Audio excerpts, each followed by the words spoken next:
Day 118. Well, I got enough service here to see that we're under a winter weather advisory again that doesn't expire until tomorrow. But we can't really afford the time to stay here any longer, despite the fact that I could just live here quite happily, actually.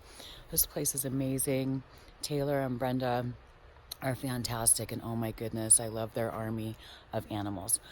But we got to go, despite the weather forecasting a frozen mix today, which sounds much less enticing than, say, like a daiquiri or a margarita or some such thing.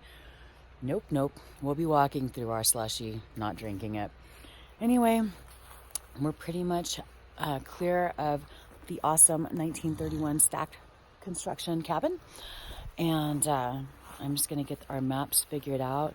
And we are going to start walking again here shortly. So hopefully the weather, if it's going to be shitty, it'll at least give us a break long enough this afternoon to dry out a little bit before we set up camp this evening. We'll see how far we get. Well, once again, the weather looks a lot more ominous the way we're walking, as opposed to, virtually every other direction. We got this winter weather advisory for elevations over 8,000. Where we camped at the cabin was like 6,300 feet, but we'll be getting up into the 8,000 range, where it says we can expect some wet snow, 2 to 7 inches or more. That won't stick around, but will definitely be, I think it says something like rough backcountry conditions. Woohoo! Yay! Been a minute since we've seen anything big out here. But there goes a big black bull moose. No squirrel, just moose.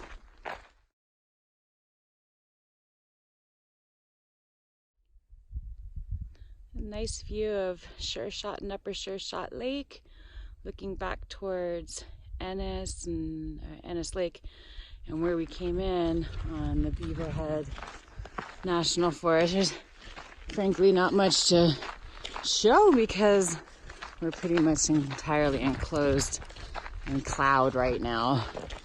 But we've basically been climbing since we started, and I think once we get up and over this, we get to the Potosi side. One of the awesome things about hanging out with Taylor is he knows this range back and forth, so we were able to get a lot of information and intel on it before we even really started walking it, so that's nice. But yeah, so far super easy. Main road, actually very similarly numbered to the road that went through Moonlight Basin that we were escorted off of against our will. So at least on this, we know for sure we're on the National Forest, so nobody escorting us nowhere. We escort our damn selves.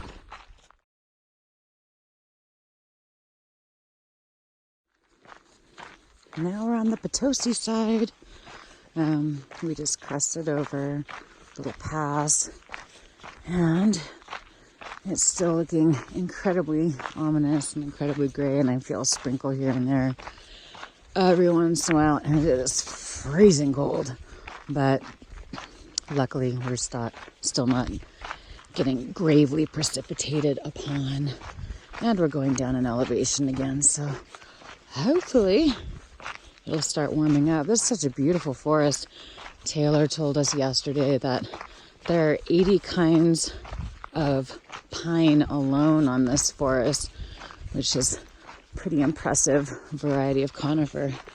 I know what virtually none of them are. I mean, I can't tell one pine from another for the most part. I mean, I know what a ponderosa is and a lodgepole, and pinon, alligator juniper. Those are the only ones I can really think of offhand. But stick them in a forest and I can't see the tree for the forest. You know what I mean? I should start taking pictures of these and put those up on iNaturalist and try to get a better idea of what they are. But then unless I was actually back here looking at them again, I don't think I'd probably be able to refine them or like make the association. I'm more of a like kinetic, hands-on type person. I go out and actually identify the tree while I'm standing right in front of it. Smells great out here though. Oh my goodness. So there's definitely, I think, some sugar cone pine out here. Or sugar bristle, I can't remember what it's called. But the ones that smell super sweet. Love those. Those are one of my favorites. Well, so much for our staying lucky with the weather. It's sprinkling though, so that's not too horrible. Anyway, we're getting down to Forest Road 9605, which is a more major road than the one that we've been on, to connect over to it from Forest Road 160, which is the road that we entered on. Just also turned into North Meadow Creek Road. Anyway, Potosi Campground is a little bit off trail. Once we hit the road, it's basically a little off trail to the right, and then we actually were supposed to go back to the left. But because it's sprinkling and we actually haven't had a break yet or sat down, and we started walking around 8:30 or so, and it's about almost 11. So we've gone like, I don't know, I want to say like 7 or 8 miles, something like that. I should have looked before I started, but without really stopping at all, just because it's been cold and shitty out. But now it's raining, so, you know, what better time to take a moment, go find us a bathroom to hide out in, have something to eat, since we're both pretty starving. We didn't have dinner last night, and put on some warmer, drier stuff. Whew. I don't know what this water is. There's a little bridge and everything. That's cool. Yeah. Nice. Okay, so it's freezing out here. We're only at 6,300 feet, and it's raining down here pretty steadily. And oh my gosh, that the red line route for the Butte cutoff is basically not long after here, taking us back up to over 9,000 feet, including a bushwhack up to Nicholson Mine, which is at over 9,000 feet, where I'm sure it's probably definitely snowing. So we're going to take a lower, more roundabout route, but it'll be on main roads towards a place called Pony. I think it's just an intersection. I think it's an old mining area or whatever. But hopefully we can find some service there, because I don't have those blocks on Gaia loaded into my phone, since it's not the route that we were gonna take. But if we go up, we'll be too cold. I mean, it's so cold out here right now at this elevation. So I found on the visitor map another route. Unfortunately, that map is really large scale, and so it doesn't show a lot of the detail that the last map had for the Gallatin Forest that I gave to Gary. But it is what it is. We'll figure it out when we get a little lower, and hopefully, it won't be raining as much that way. It'll be a little bit drier, or we can find some place to take a little bit of cover to get a better idea of how to get out of here and get towards Butte and towards Whitehall better and in the most expedient and safe manner. Well, off we go. So we've been following this Forest Road 9605 down alongside Willow Creek. We've actually gone down around 600 feet in the last few miles and change. I can finally feel my face and my hands and my feet again. Oh my god. Although it is still raining. It's not raining hard, so that's good, but it doesn't look like it's going to be stopping anytime soon, so I sure don't mind being lower and in a little bit warmer place. Willow Creek is super pretty. I saw some better views up a little further up, but I was just like not even trying to take these gloves off.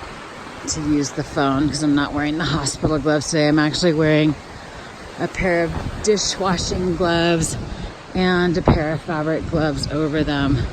And my hands are still freezing. It is not the loveliest of days, but I imagine those are behind us, and we got woefully few of them this season, unfortunately. Well, but how pretty. This is a really nice creek, and it's nice having that kind of water security. I'm not sure what the water situation will be like when this road dead ends soon. Yes, we'll see. So we stopped under this bridge over Willow Creek to get water because the shitty weather is basically just chasing us down valley. It's still freezing, but not nearly as bad as it was. And I've had less than a liter of water to drink today and over 12 and a half miles. It's about 2 o'clock.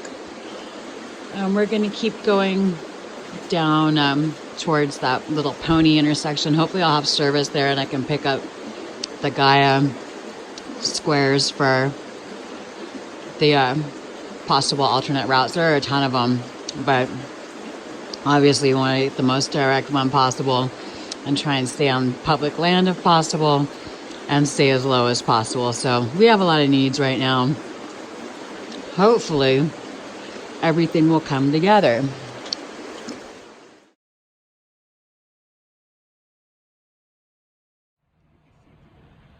Well, okay, we made it into Pony, Montana, which I thought was maybe a ghost town, and functionally it is. There's very little going on here, but there is a post office that had a porch. We were going to sit under the porch to review maps, try to figure out where the hell we are. But so I didn't want to be rude and just like funk up. It's a small post office, you know what I mean? So I didn't want to be rude.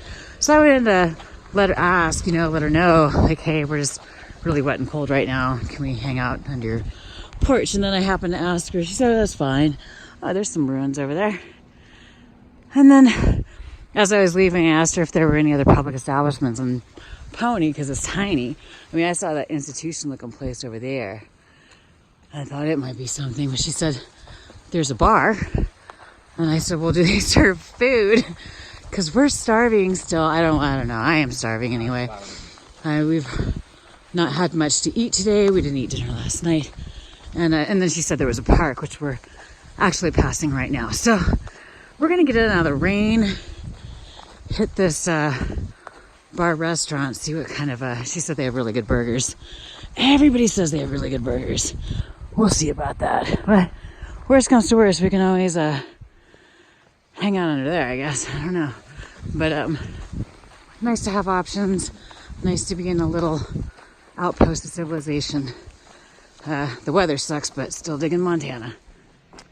So we've been hanging out at the Pony Bar, which we just randomly found, in addition to the random finding of the town Pony at all, on our trip down from the mountains. This place is awesome. The people are super friendly. The food is amazing. Oh my gosh. Robin, the cook here, is just like a wizard on the grill. Her burgers are fantastic. You should definitely try one. And he ate one of her barbecue chicken sandwiches, and it was fantastic as well.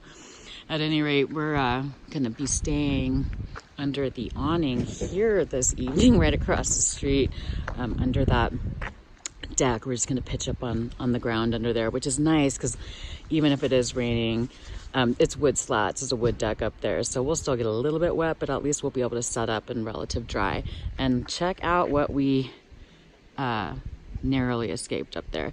And I don't know if that's exactly where our route was, but it's at least at the elevation. It's probably lower than the elevation we were going to be heading to. So so glad we came down the hill to avoid all that, because my rain jacket continues to not be effective. I was like, my back was soaked when we got here. So that ain't good, because once it's freezing cold, I'm not going to be able to hike and wet. I'm not going to be able to hike in my puffy until I get that worked out, because my puffy's down, and so it'll ruin it. But anyway, we're stoked to have a place to post up right across the street from where we are already posted up here at the Pony Bar. This place is fantastic. Everybody treats you good though. Dang, so Robin, the chef here at the Pony Bar, just hooked us the hell up with her version of the Pony Challenge. It's not pancakes, is so much better. Oh my god, look at this. We already ate burgers and fries and coleslaw and a chicken sandwich, but we're doing this. We on it.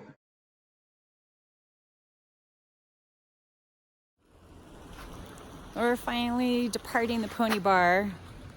I have sunglasses on my head I don't need, but I don't also want them to break. At any rate, we're gonna pop up under this roof here, which is nice. We can at least set up dry, even though, you know, it's gonna be moist anyway. Moist. This guy with the nice van rig across the street here, Brad. Oh, he's awesome. He was his family was from here. He lives in Minneapolis, but he hooked us up with some dehydrated meals, which is fantastic. Oh, and an Epic bar, my favorite flavor. Yay. So, oh my gosh, it's like Pony is awesome. This has been one of the best stops. Or Robin, the cook over there, she totally hooked us up with her version of the eating challenge, which we smashed, I will have you know. She was so awesome. I tried to get her to let me take a picture of her, but she says she doesn't like having her picture taken. But anyway, if you ever find yourself in Pony, Montana, go to the Pony Bar. It's virtually the only business establishment in town besides the post office. And you know, ask for Robin's hamburger, her chicken. Oh my god, and the half-baked chicken we had was amazing. So yeah, amazing stop. Super awesome people, and so glad we ended up stopping here.